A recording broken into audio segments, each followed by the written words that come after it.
17 people in the stream, and we've only gained like 1 subscriber. Bro. Make that too.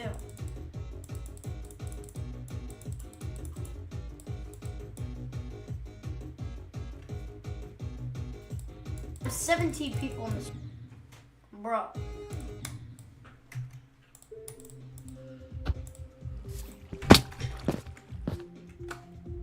Bro did not beat it. Cap. Yep, cap. Cap. Bro can't even beat. Bro, you can't even. Oh my god, you can't even beat Jumper. Bro cannot beat Jumper. So how's it? Bro probably used his hacks, bro. Probably installed a mod.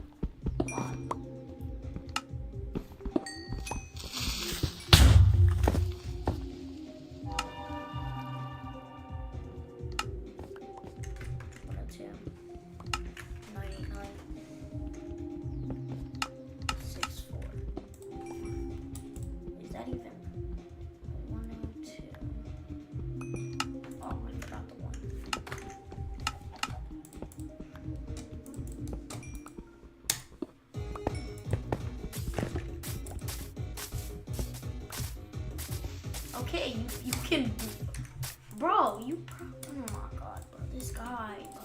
Okay, you beat Jumper, wow. You still probably haven't beat Time Machine, or Cycles, or X-Step, or Clutterfuck, or any of these other levels. Maybe Dash, because Dash is pretty easy, but I still haven't beat it.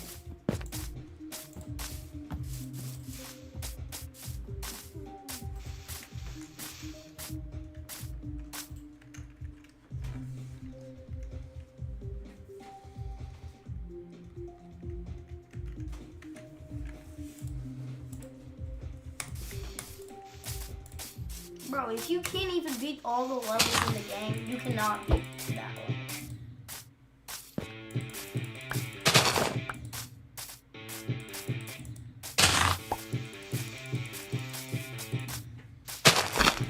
Oh, Capuito going to his line mode.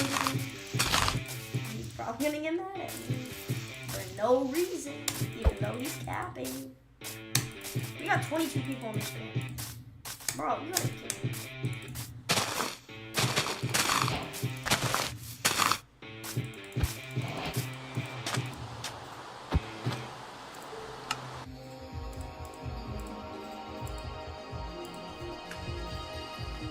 Bro is going crazy. Nah.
709, 76, 532.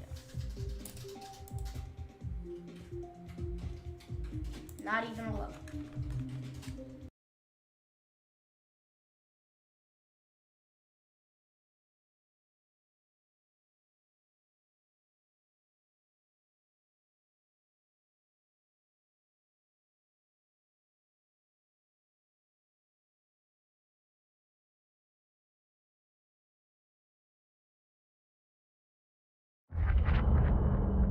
This game, you're not ready for. As an academic, I care that I learn something every day. If a day goes by and I don't learn something, that's a wasted day. And ideally, you should get your mind blown at least once a week by just something, whoa, I never knew that. And so for me, that is how I establish and derive meaning in my life.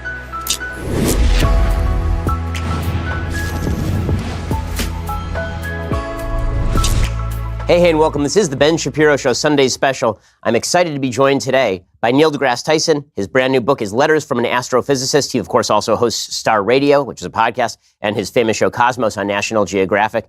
Neil, thanks so much for stopping by. Thanks for having me. So why don't we start with, for folks who don't actually know your background before you became famous science person who talks science, well, what exactly is your background? How did you get from where you were to being who you are? I just liked learning about the universe ever since I was 9 years old. A first visit to my local planetarium, the Hayden Planetarium. I grew up in New York City. And I had the advantage of, well, the city offers the advantage that for many of the cultural institutions, if you do sort of the exhibits and the frontline things, you can do a deep dive. And at the American Museum of Natural History, which is the sort of the overarching institution that has the Hayden Planetarium, there were courses I could take. There were special sessions I could attend. And so it wasn't just the space show and an exhibit. I could continue to probe the structure and nature of the universe, right from middle school on through high school. And that served my interest, like, really, really well. I went to the Bronx High School of Science, which, if I may, counts 8 Nobel laureates among its graduates, which equals the country of Spain, which is just crazy. I just looked that one up. That's kind of crazy. And went out to college, majored in physics, have a PhD in astrophysics, and this public stuff is really, it just happened to me. It's not like I was seeking it out. I'm still not seeking it out. I still just want to stay in the lab, but what happens is I realize that there's a hunger, there's an appetite for the universe out there, or there's an appetite for people who are in search of meaning in their lives. And religion has served that role for so many. Others who are not religious, or even if you are, people look up and just wonder, you know, where do we fit in this universe? Everyone's looked up, right? Maybe if you live in the city and you look up, you just see buildings, but between the buildings, there's sky, and it's part of what we are as humans. You know, we're one of the few animals that's completely comfortable sleeping on our backs. Just think about that. Maybe your dog can do it, right? But the dog is completely domesticated, so they're not worried that some other animal is gonna eat their guts out while they're asleep. So I wondered whether in the earliest times, and we sleep at night. So we sleep on your back and at night. And if you wake up in the middle of the night, the sky is there. Think about it, if you're only facing down and you're asleep, you have no relationship with the sky.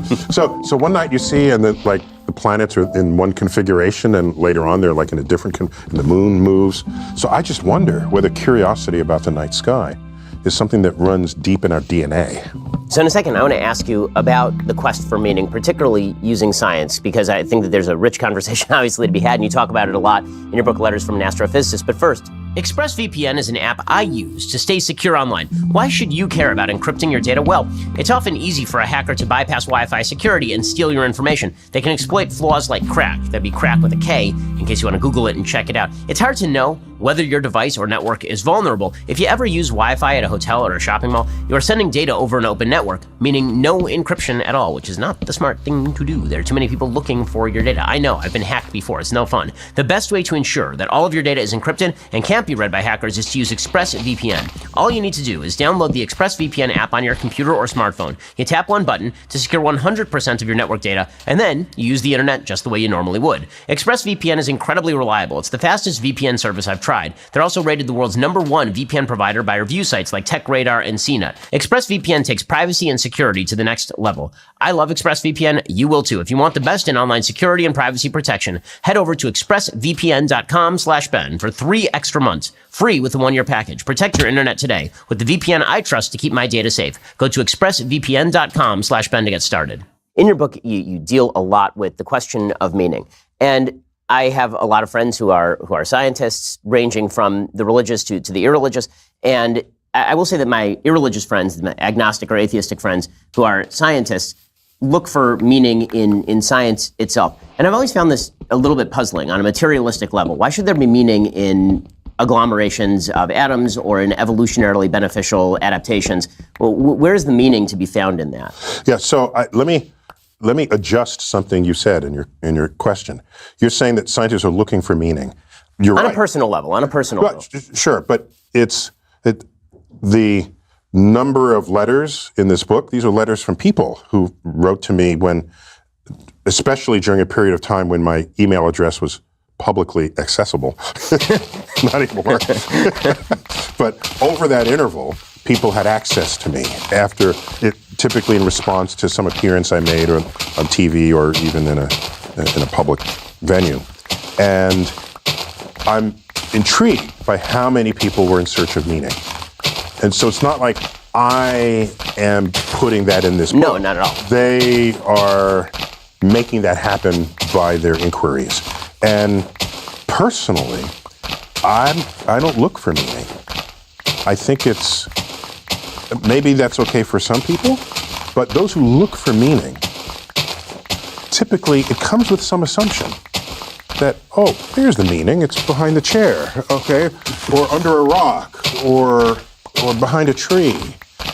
It implies that meaning is something out there that you search for and then may one day find. And it's not how I think of meaning. And I capture this fact in my replies to so many of these letters. For me, meaning is something you create. You have the power to create meaning in your life and in the lives of others. Can you lessen the suffering of another person? That creates meaning. It creates purpose. It creates mission for who you are and what you might do in life. So for me, meaning can involve other people. Are you raising sort of moral children? Are you a good spouse? This all creates meaning. In addition, is what you might do for yourself. So for me, as an academic, I care that I learn something every day. If a day goes by and I don't learn something, that's a wasted day. I want to go back, recapture the day, and rummage through the books to find something. And ideally, you should get your mind blown at least once a week by just something. Whoa, I never knew that. And so for me, that is where I get. That is how I establish and derive meaning in my life. So, I mean, maybe I should redefine the terms. Maybe meaning, I should be using the word purpose, which is a word I like to talk about a lot. They're related, I think. I totally agree. Yeah. I mean, in my book, I talk about the relationship between meaning and purpose, and I suggest that people do have to have purpose in order to find meaning. I guess the question remains that when you look to finding a purpose, why should we be looking to the random assortment of guts or the evolutionarily beneficial firing of neurons for purpose? And how does that relate to questions like morality or the moral good?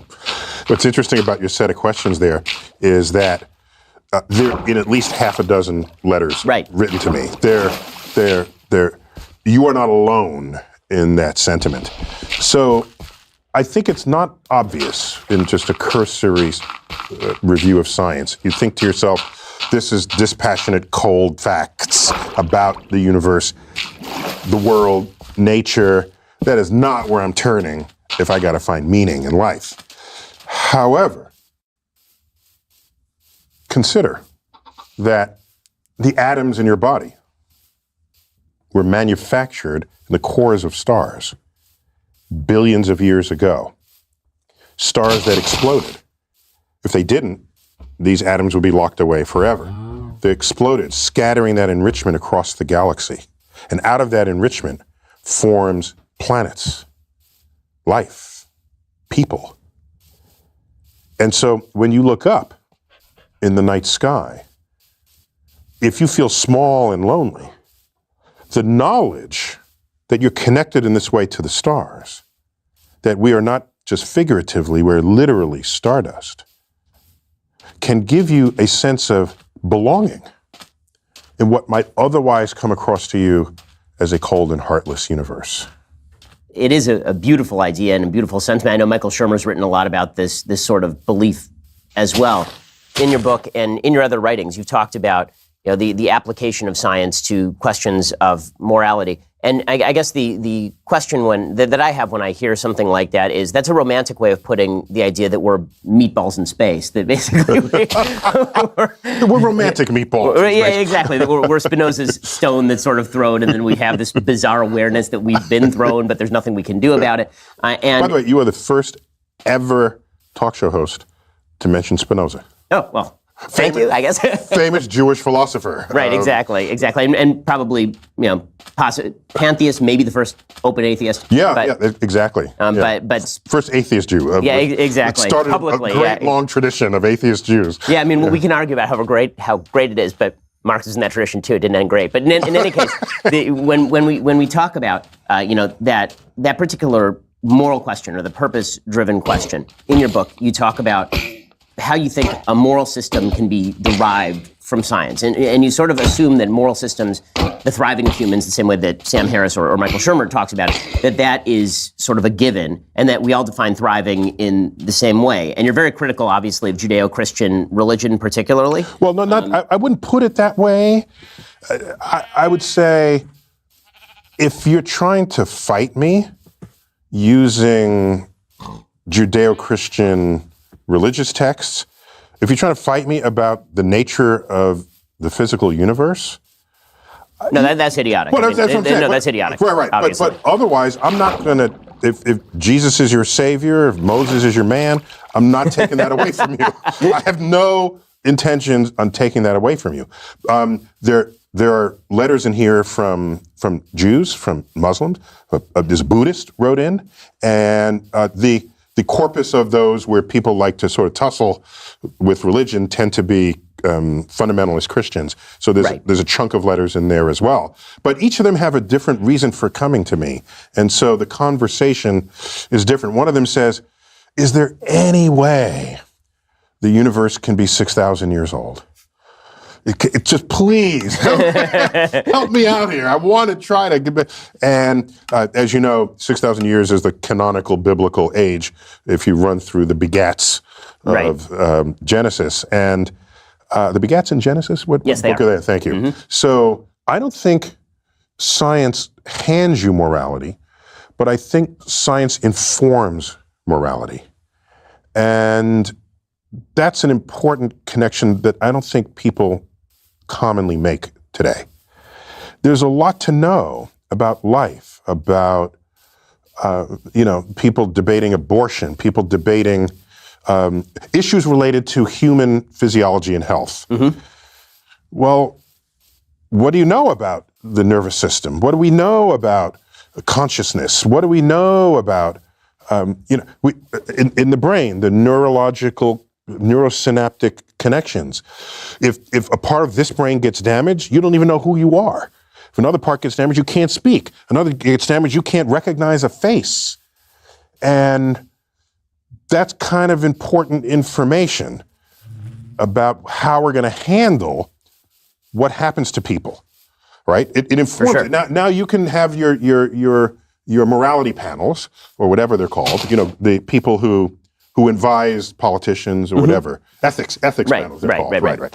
And so, but don't believe that a scientist shouldn't be in that room. No, I certainly believe that scientists should be in the room to provide the additional information necessary to fill out the application of moral principles. Yes, I agree. I guess that my question becomes, when we're talking about the original initiation of moral principle, why should we believe that science can do that? I've never said that. I think that there's a very strong David Hume is ought problem. Well, yeah, except if you look at what we consider to be moral principles today, it is, especially in communities where they say we have Judeo-Christian foundations for society, there's a lot of editing out For sure. of what went on in the Bible versus what we value and judge today. And so you can ask, what is the foundation of the editing? And this really is traceable to secular discussion about our understanding about civilization, about people, about how we treat each other, one another. And so, when you look at Darwin and learn, of course, there are people, social Darwinists, which fed Nazism, right, and eugenics. But you part through those curtains. At the bottom of Darwin is the fact that we are all genetically connected. That's profound. It means we have different skin color, but we are fundamentally identical as a species, okay? And, to a jellyfish, they will not be able to tell us apart if we're a jellyfish. So the commonality of DNA among all humans, the commonality of DNA among all life on Earth, that is stupefying. That has value. And the is and the ought question, I don't have a problem with that as a starting place, but generally people who come at it from an is and an ought, in other words, science can tell you what is true, but they can't tell you what should be. Right. Just to paraphrase. Yes. To condense. Clarifying, because I missed it. Yeah, exactly. To condense. I think they both still have to happen together. So we're talking about how to construct a morality or how to live within a moral system. And you've suggested, I think rightly, that the effect of reason on religious principle as inherited over time has purified many of those principles, made those principles better, made for a better world. I totally agree with that, obviously. I believe that the way that I've put it with regard to civilization myself is that civilization is a suspension bridge, basically, between a pole that is certain fundamental assumed premises that can't be proved by science, and then science and reason. And the fact is that where I start to get a little afraid is if the pole of science and reason begins to believe that it is self-perpetuating and we lose some of the fundamental principles. So the example that I would give is you mentioned Darwinism before. It is perfectly plausible and in fact fairly easy to read social Darwinism into Darwinism, and people did for several generations. And so now we say, generations. At least 2 generations. Exactly. And so now we say, okay, that never should have happened, obviously. That's wrong. That's a bad read of Darwinism. There's no reason you have to read evolution to suggest that we should benefit certain people at the expense of other people. But that is a moral reading of Darwin, not a reading of Darwin that is inherent in Darwin itself. Meaning that is bringing premises that actually pre-exist Darwin to bear on that, if properly read. It's bringing bias. Right. Which humans are highly susceptible to, and especially in the social sciences. So there's less bias in the sciences that don't involve human behavior. You can still have bias, there's just less of it. And the consequences are less dire if anything that happens becomes policy. And so that's the digested analysis of what came out of Darwinism.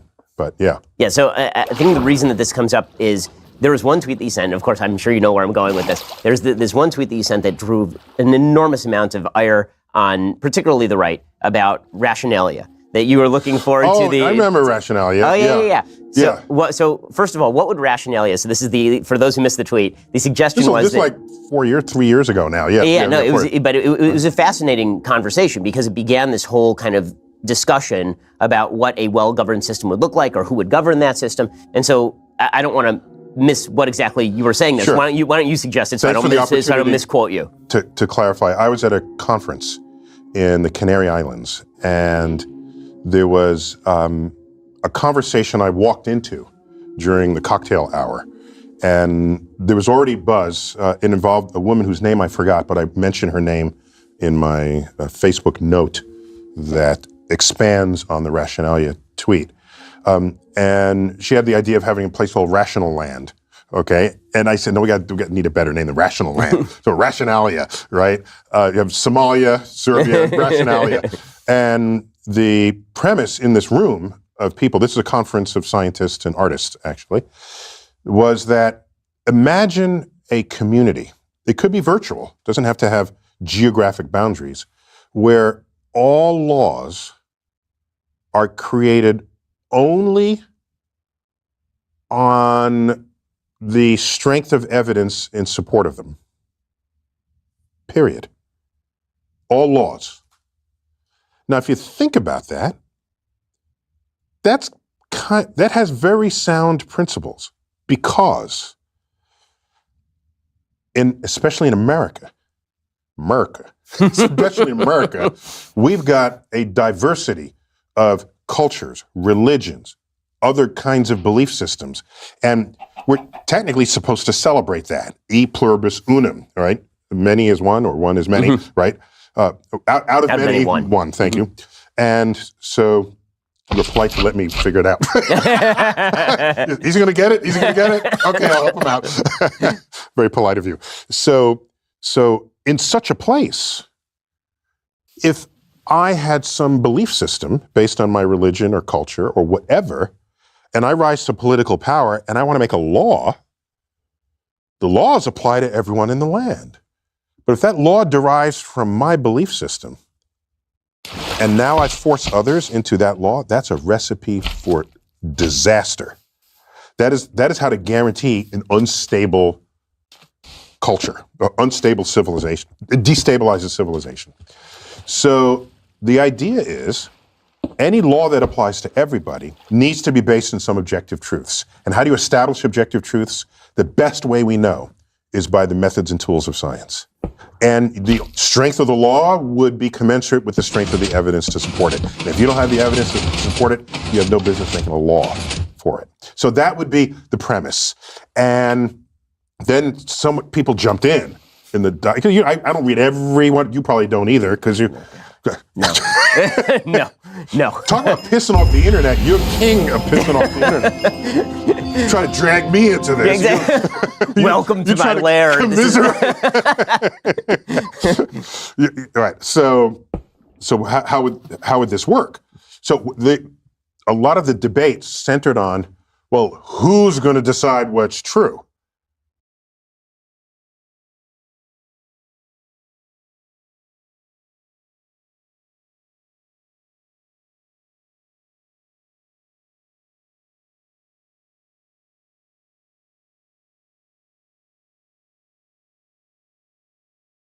We'll be showing you how to build a flying machine that harvests your melon and pumpkins in Minecraft. It's really easy to build, and bottom placing 2 the dirt, then break the 2 dirt, place 4 more slime like this, then place the dirt block right there, and place 6 slime like this. Then you can break the dirt and take your iron bars and place it underneath.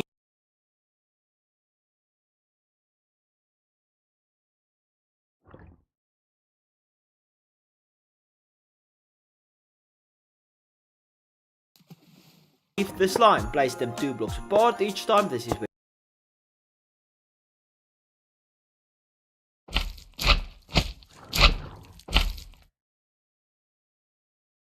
your mine. There, place 4 more slime like this. Then place the dirt block right.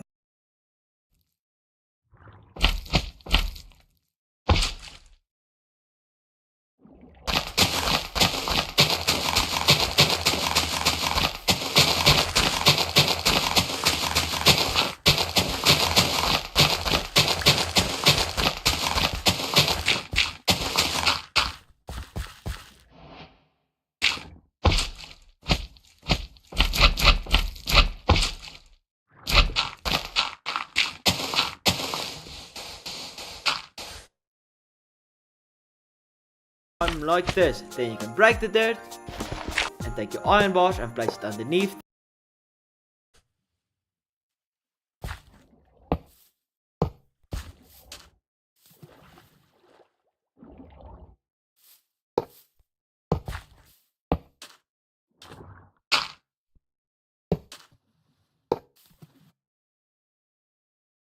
The slime, place them 2 blocks apart each time. This is where your minecarts will be. Once that's done, place a rail underneath every iron bar. Then place your minecarts on top of the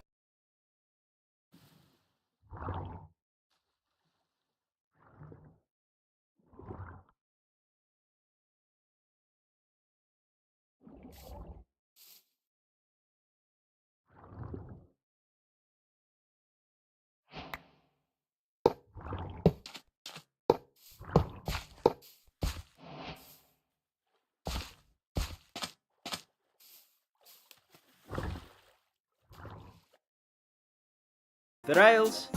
Once you're done with that, you can break all of the rails.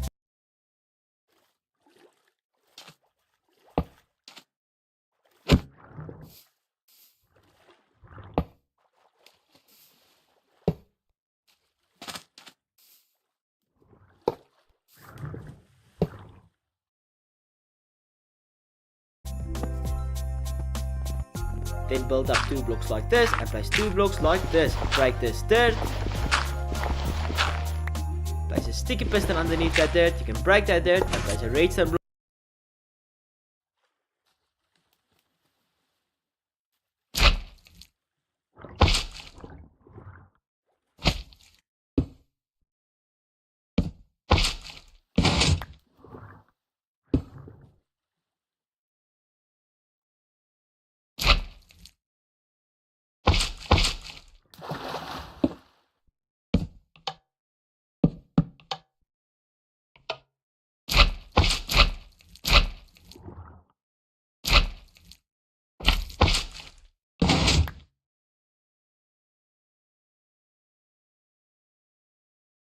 Block next to the sticky piston. Then break the sticky piston and then the redstone block. It's important that you break the sticky piston before the redstone block. As you can see, all of the iron bars is now stuck into the minecarts. Then place a sticky piston right there, run around and place another one right there. Once you're done with that,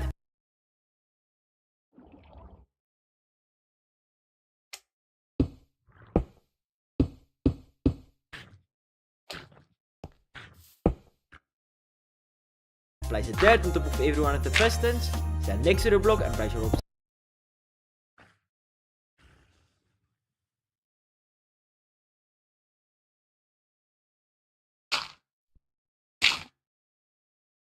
observer right there.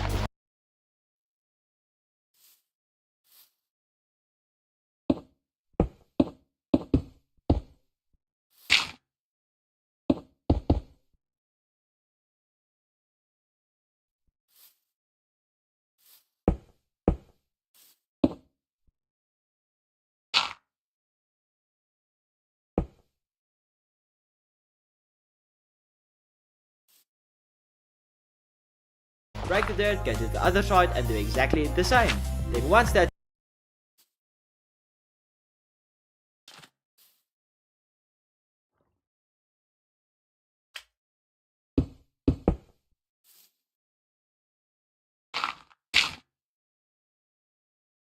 is done, place a glass behind every hopper minecart. This will stop the hopper minecarts when the flying machine is moving. Then place a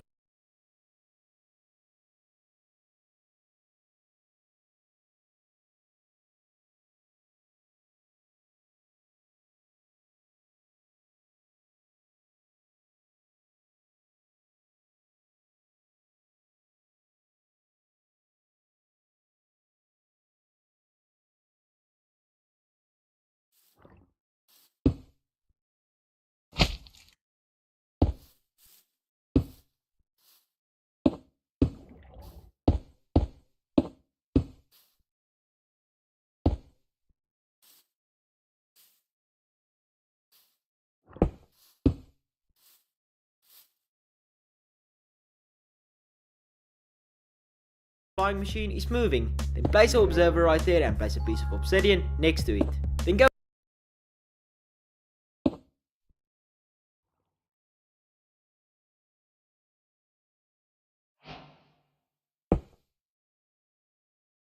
Go on top of the obsidian. Then go on top of the and place a piece of obsidian next to it. Then go on top of the obsidian and place a repeater on top of the observer. Make the repeater 2 ticks, place a redstone right there.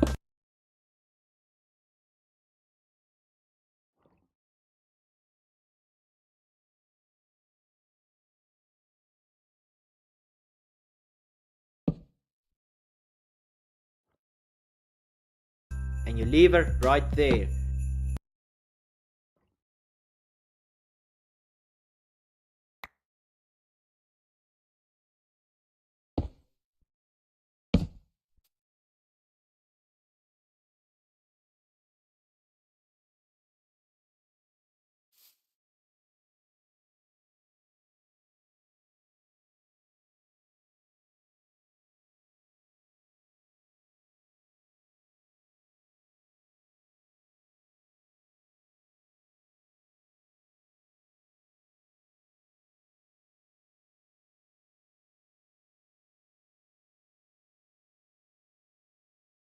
Then go to the left side of the farm, stand in line with the glass and just run while staying in the same line. Then you want to place your glass where you want the machine to stop. Skip one block to your right, place another one, skip a block again, and skip on. Once that's behind the glass, place 2. Repeat it on right there. Observer and the flying machine will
Hey, got a second? I'm going to show you how I got the flexibility to code, create, and experiment. Hello viewer, I'm CowCaps. A simple mission. So let's get first door and place an observer right here. Break this pillar, place it right upon this red dot here. Now we're going to place slime blocks or honey blocks across here. I prefer honey blocks. So we're going to be placing 2 right here, 1, 2, and 2 right over here. And now to finish it off, what we need is another observer. We're going to be placing it right over here to the side, just like that. Red dot should be facing towards the inside of this contraption. We're going to be placing a sticky piston right here, facing in as well. Should look like this. To activate it, we're going to place a block on one of these observers. We want to stop them.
Enough to base a law on it. And other people didn't see my actual words. There's a lot of reading comprehension issues I've noticed.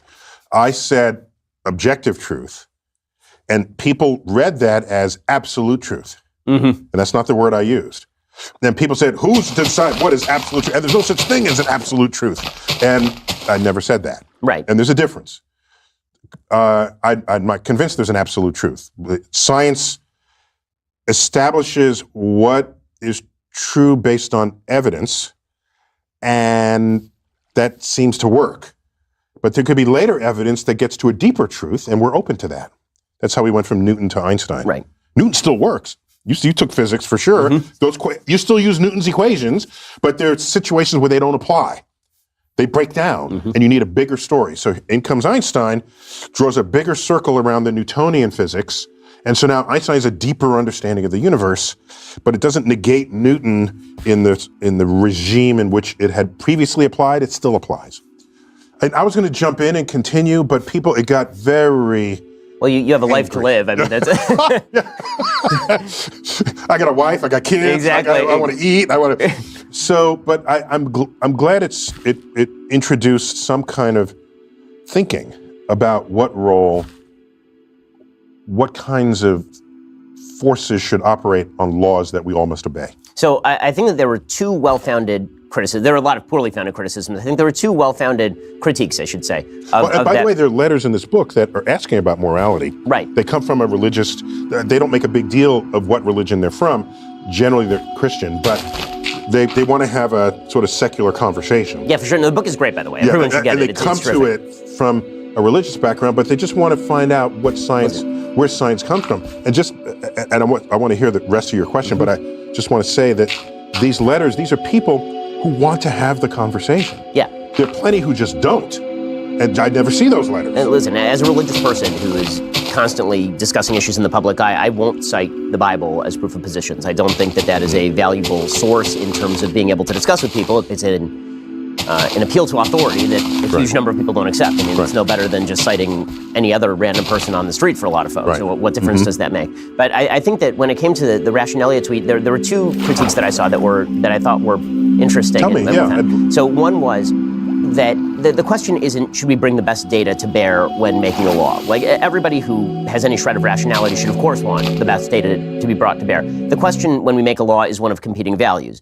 meaning you're assuming that everybody has the same ends in mind, and that isn't always the case. So to take an obvious example, let's say that there were evidence that removing all guns in the United States would lower violent crime in the United States. So do you remove all guns from people in the United States? That is actually a question of values, not purely a question of whether a law would be effective in achieving a particular end, because the end itself is one of the questions. Do you want a society where no one has the capacity to protect themselves against a tyrannical government, for example? Right, so I would say that as posed, that makes complete sense. That's not how I would have posed it. The way you pose it is there something you want as a society to turn into law? What would that be? Okay? And then you would test to see whether that will fulfill your objectives. If it will fulfill your objectives, then you put it into law. That's how you do this. You don't say, I want to get rid of all guns, let's make it a law. No, you ask collectively, in a democracy, the republic in which we live, you ask, what are your goals? Is your goal to have fewer people die from guns? Is that the goal? How would we accomplish this goal? And then you do the research and you find out, oh, you can have biometric handles. It reads my hand. My handprint for my gun is my gun. You steal my gun, you can't use it. That solves that problem, okay? Unless you don't want that problem solved. You have the right to do that as a citizen in a democracy. You say, I don't want that. I don't think that's a problem. Let's not bring that to a law. That's the only point of it. The law is to capture, to either support or deny something you want to put into effect as a law. Then we're in agreement. I think so. Yeah.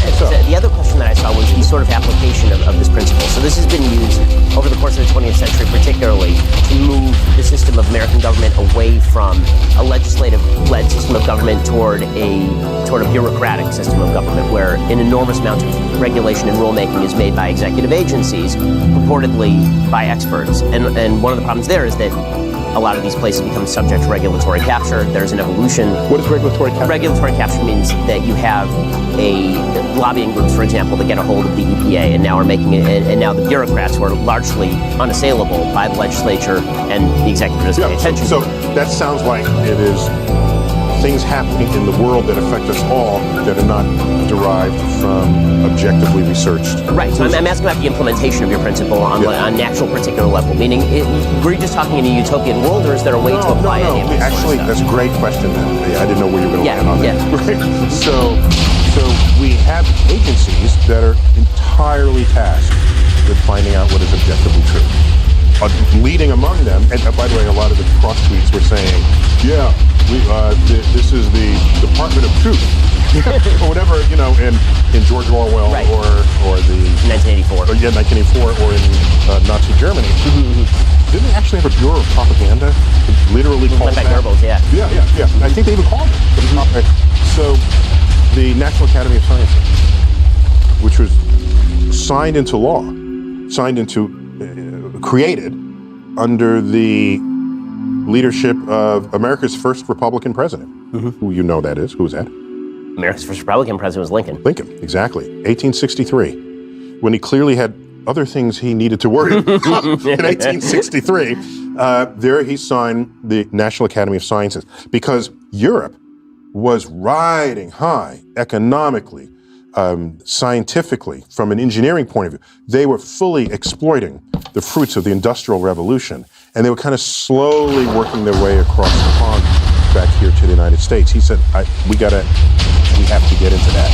So the National Academy of Sciences has one job, and that is to report on what is objectively true in the scientific fields in ways that can inform policy at the executive branch and in the legislative branch. That's their job. So when they come out with a report, they have reviewed all the evidence, and if they can't arrive at a conclusion, they'll tell you that. The evidence is inconclusive. Evidence is conclusive. This is where now you can do whatever you want with your policy because it's not rationalia. You still have lawmakers who are responsive to a constituency, to lobbyists and the like. But don't tell me you don't have the evidence there to base it on. And so you would glorify, you would enhance the importance and significance of a National Academy of Sciences so that you wouldn't have small groups with non-representative belief systems taking over the whole country's conduct. So let's talk about the scientific process as it's currently carried out in the United States. One of the things that I'm afraid of, and I see it from the right on certain issues and from the left on certain issues, is a fear of actually investigating certain areas of science. So on the right, obviously, people typically cite climate change here and say, well, the right refuses to acknowledge that climate change is even happening, or at least so large swaths of the right refuse to acknowledge that climate change is even happening. And or anthropically generated climate change. Yeah. So most radicals will say it's not even happening at all, that this is just part of a general warming trend, or that it has stopped, or any of that. But why don't we start with that, and then we'll get to sort of areas on the left where science has been politicized, or where maybe inquiry has been limited, or attempted to be limited. So on the climate change issue, or hijacked. Yeah. So let's talk about the climate change issue for a second. So what do we know and what is uncertain? Because this seems to be, there are, it seems to me, gray areas, but the gray areas are baked into the science, meaning that according to the IPCC report, the climate could warm anywhere from 2 degrees Celsius to 6 degrees Celsius over the course of the next century or so.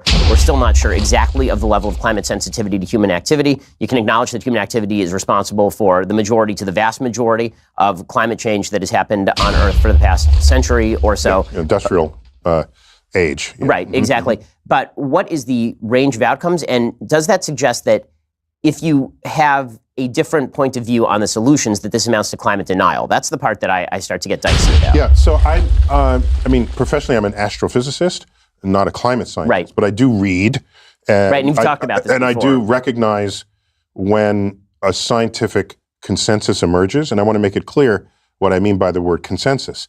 A scientific consensus is one, it's not where everyone gets in a room and says, hey, let's vote. That's not how truth is established. It's established by